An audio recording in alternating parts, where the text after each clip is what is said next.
ఆగండి, ఒక్క నిమిషం ఆగండి. ఏం జరిగింది? ఒక్కొక్కరు బతుల్లో ఉన్నారయ్యా,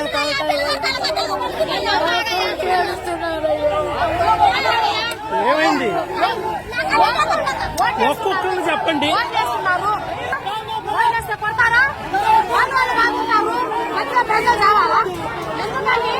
ఏం చేశారు ప్రజలు? ఏం చేశారు? మీదకి మగవాళ్ళ మీదకి బొంగు కర్రలు తీసుకొని పడతారండి. ఏంది ప్రజలు? ఏంటి ఊరు? నేను చెబుతాను అయ్యా. సరే సరే ఓటేయడానికి నిలబడ్డామయ్యా. ఓటేయడానికి నిలబడ్డాం. ఓటేయడానికి నిలబడితే రాదమ్మ కొడుకు మరి కమ్మోళ్ళు మొత్తం కమ్మోళ్ళు మాది గొల్లలో కొంతమంది ఉన్నారయ్యా. గొల్లలో గొల్లం డాక్టర్ గారు వాడు మమ్మల్ని కర్రలు తీసుకొని ఆడవాళ్ళు కొడతారయ్యా, మగవాళ్ళు కొడతారయ్యా. ఒక్కసారి మీకు దయ ఉంటే వాళ్ళని మటుకు జైలుకు తీసుకోవాల్సినయ్యా. మేము ఓటేయాలా 3 గంటలు 5 గంటలు 6, 7 గంటలు నిలబడ్డామయ్యా. మేము ఓటేయడానికి వచ్చినాం. ఈ నా కొడుకులు ఎట్లా చేస్తారని మీకు పుణ్యం ఉండద్ది. వాళ్ళని మటుకు ఈ ఊర్లో నుంచి కమ్మాలి ఓట్లు తీసుకోపోతే మేము ఓట్లేస్తాం. ఈ రాజ్యం మొత్తం కమ్మాలదేనా? ఇంకెవరి కాదా? ఈ ఊరు కమ్మాలదేనా? కమ్మాలకి ఎదురు ఎవరు లేరా? ఎవరు లేరయ్యా. కమ్మాలకి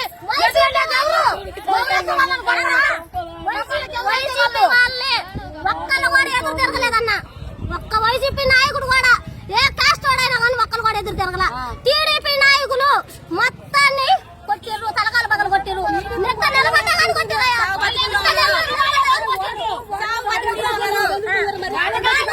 ఇప్పుడు నేను చెప్పేది సో ప్రస్తుతం మనం ఖమ్మంపాడు మాచర్ల రూరల్ మండలంలో ఉన్నాం. తుమ్మురుకోట గ్రామం. ఇక్కడ ఓటర్గా ఓటు హక్కుని వినియోగించుకోవాలి, ఓటేయడానికి వెళ్ళినటువంటి వీళ్ళకి తీవ్రమైన గాయాలైన దాడి జరిగింది వీళ్ళ మీద. మనం చూడొచ్చు పరిస్థితి ఏం జరిగింది. తుమ్మరకోట గ్రామం. నేను తుమ్మరకోట ఎంపీటీసీని. టీడీపీ వాళ్ళు అక్కడ రిగింగ్ చేస్తుంటే ఏం జరుగుతుందని వెళ్ళాలతో అటాక్ చేసి వాళ్ళతో దాడి చేసి ప్రజలతో దాడి చేశారు. ఈమెను మొత్తం పగలదింగారు వాళ్ళు.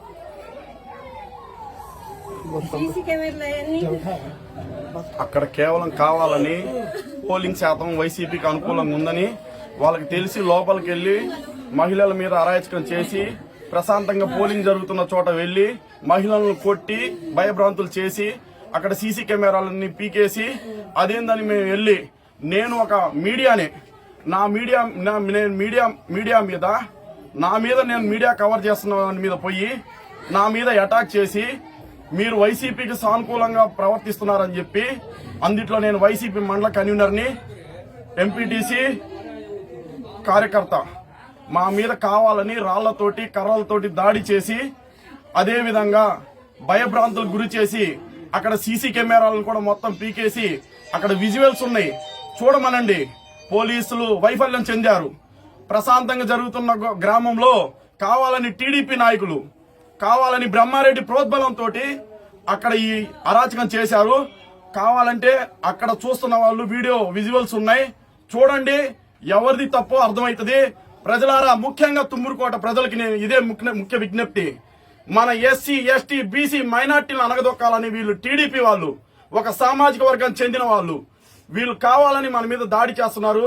ఇవాళ మా మీద, మైనార్టీల మీద, ఎస్సీల మీద, మొన్న ఎస్సీల మీద, ఇదే విధంగా బీసీల మీద ఈ విధంగా దాడులు చేస్తున్నారు. మీరు అర్థం చేసుకొని మన జగనన్నని, మాచర్ల ఎమ్మెల్యే పీఆర్కేని అత్యంత మెజార్టీ తోటి, మాకు దెబ్బలు తగిలినందుకు మేము బాధపడట్లేదు, పార్టీ కోసం ప్రాణాలు ఇవ్వడానికైనా మేము సిద్ధంగా ఉన్నాం. మీరు ఇది గమనించి వైసీపీ పార్టీని బలోపేతం చేసి అత్యధిక మెజార్టీతో గెలిపించాల్సిందిగా ఈ మీడియా ముఖంగా మేము మీకు తెలియజేసుకుంటున్నాం. ఇదిగోండి మా గాయాలు, మా తలకు గాయాలు. మీరు చెప్పండి, ఏంటి అసలు మీ మీద దాడి ఎలా జరిగింది అని కొంచెం 2 మాటల కనీసం. 2 రోజుల కిందట టీడీపీ చెందిన నేత సతీష్ పోట్ల అనే నాయకుడు మా ఇంటికి వచ్చి బెదిరించాడు. నువ్వు టీడీపీలోకి రా, నీకేమైనా కావాలంటే నేను చేస్తా, నువ్వు బయట తిరిగితే నీ ప్రాణానికి హాని. నేను చెప్తానంటే నేను అప్పటికి లేదు, నా ప్రాణం పోయినా నేను పార్టీ మారను అన్నాను. ప్రస్తుతానికి పొద్దున టాంచి బ్రహ్మారెడ్డి, జూలకంటి బ్రహ్మారెడ్డి ఇక్కడున్న టీడీపీ నాయకులకి తెగ ఫోన్లు చేశాడు. రిగ్గింగ్ చేయండి, వాళ్ళని వస్తే కొట్టండి, అవసరమైతే నేనున్నా మీకు అడ్డు అని. మేమంతా అవదు అని అనుకున్నాం. వీళ్ళు పోలింగ్ బూత్ లోకి వెళ్ళి ఎప్పుడైతే మహిళల పట్ల, మా ఏజెంట్ల పట్ల ఎప్పుడైతే దాడికి దిగారో మేము అప్పుడే అక్కడికి చేరుకున్నాం. అంటే అప్పటికి మాకు తెలియదు వాళ్ళు దాడికి దిగారని. దాడి అయిపోయిన తర్వాత ఈవీఎంలు మొత్తం పలగొట్టి, సీసీ కెమెరాలు పలగొట్టిన తర్వాత బయటకు వచ్చిన తర్వాత మేము ఆ ప్రాంతంలో ఉన్నాం. మా మీద కనీసం ఒక 150 మంది, ఒక యాదవులు గాని, ఓసీలు, కమ్మోళ్ళు గాని, ఇంకా వీళ్ళిద్దరు 150 మంది ఎవరైతే సరే రాడ్లతో రెడీగా పెట్టుకున్నారు. వాళ్ళ ప్లాన్ ప్రకారమే వీళ్ళకి ఊర్లో మెజార్టీ రాదు. ఎందుకంటే మా జగనన్న చేసిన మేలు, అభివృద్ధి ప్రజలకు ఉంటదని తెలిసి వీళ్ళకి మెజార్టీ, ఇప్పుడు మన ఊర్లో మెజార్టీ లేదు అని తెలిసి వాళ్ళు ప్లాన్ ప్రకారం చేశారు. మేము ఎప్పుడైతే లోపలికి వెళ్ళామో రాడ్లు కర్రలు రెడీగా పెట్టుకున్నారు. ఒక్కసారిగా 200 మంది 150 మంది మా మీద పడేసరికి మేము ఎటు పోలేని పరిస్థితి. అది మొత్తం గోడ చుట్టూ పారి గోడ 6 అడుగులు ఉంది, ఎటు పోలేం. మమ్మల్ని అక్కడే రక్తం వచ్చేసట్టు కొట్టారు. ఇంకా మేము ముగ్గురం కాదు, ఇంకొక ముగ్గురు ఉన్నాం దెబ్బలు తిన్నోళ్ళు. వాళ్ళు ఎక్కడున్నారు ప్రజెంట్ తెలియదు. ఇది మటుకు చాలా అన్యాయం. జూలకంటి బ్రహ్మారెడ్డికి ఒకే ఒక్క వార్నింగ్, మొగోడు అయితే ఎలక్షన్ ప్రశాంతంగా జరిపించు, నీకు చేత కాబోతే మూసుకొని దెంగే, అంత ఇక్కడ వద్దు. మేము ప్రశాంతంగా ఉన్న మా జగనన్న చేసిన అభివృద్ధి మమ్మల్ని గెలిపిస్తుంది. భారీ మెజారిటీ తేప 151 కాదు, 175కి 175 ఖాయం. ఇది మటుకు పక్క. బ్రహ్మారెడ్డి ఇది గుర్తు పెట్టుకో. ఇది ఇప్పుడు నీ టైం అని అనుకుంటున్నావు, మా టైం వస్తుంది. జూన్ 4 దాకా నువ్వు ఓపిక పట్టు. ఆ తర్వాత నువ్వు మార్చల్లో గానొస్తే బంచేత్ మీసం తీపిస్తా, సగం మీసం తీపి స్టాడీ చేయడం చాలా అన్యాయం. ఎవరు లేని సమయంలో చూసి మీరు అంతమంది కొట్టడం అది మగతనం కాదు. నేను తుమ్మూరుకోట టీడీపీ నాయకులకి ఇదే చెబుతున్నా, మీరు మగాళ్ళైతే జూన్ 4 దాకా ఆగండి, ఆ తర్వాత చూసుకుందాం. Face to face